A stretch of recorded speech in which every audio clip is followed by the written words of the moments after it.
worry about.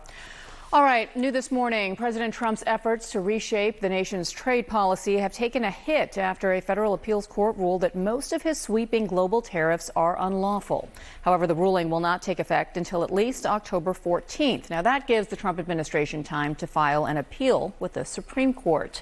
CNN's chief data analyst, Harry Enten, joins me now on how Americans are feeling about tariffs. And it's interesting, you and I were talking about this. I never viewed tariffs as popular with Americans, but at least for Trump's base and supporters, at one point, they were really giving him the benefit of the doubt here. Yeah, they really were, Bianna. And I will note, it was not just the base. It was the overall American public. And they have turned against tariffs the same way college football pundits have turned against Arch Manning after his performance in Columbus on Saturday. Look at this. New tariffs on imported goods. You go back to November of 2024. Look, the popular position was favor.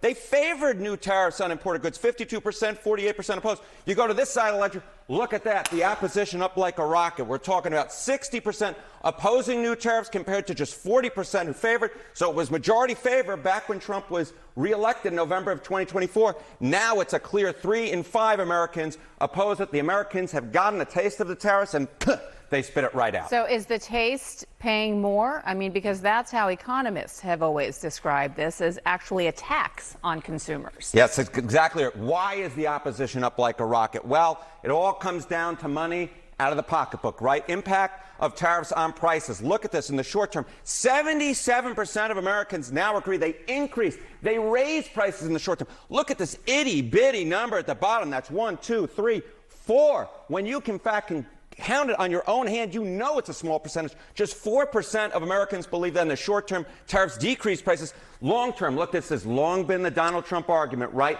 That even if there's short term pain, in the long term will pay off. Not according to Americans. Impact of tariffs on prices, even over the long term, look at that. 50% say increase.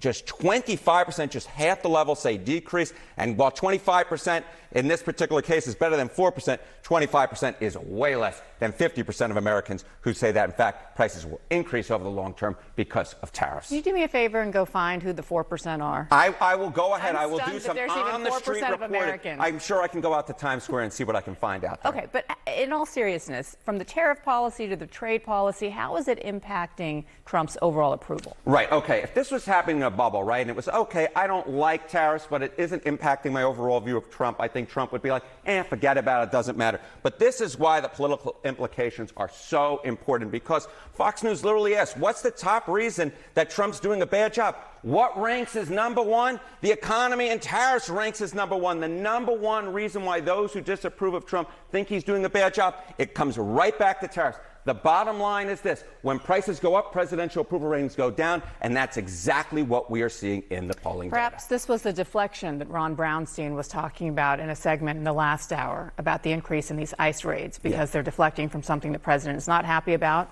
That's often something that Donald Trump will do. Is if he sees something he doesn't like, he's going to go in the other direction and try and bring the American mindset with him. All right. Harry Enten, good to be with you. Nice to be with you.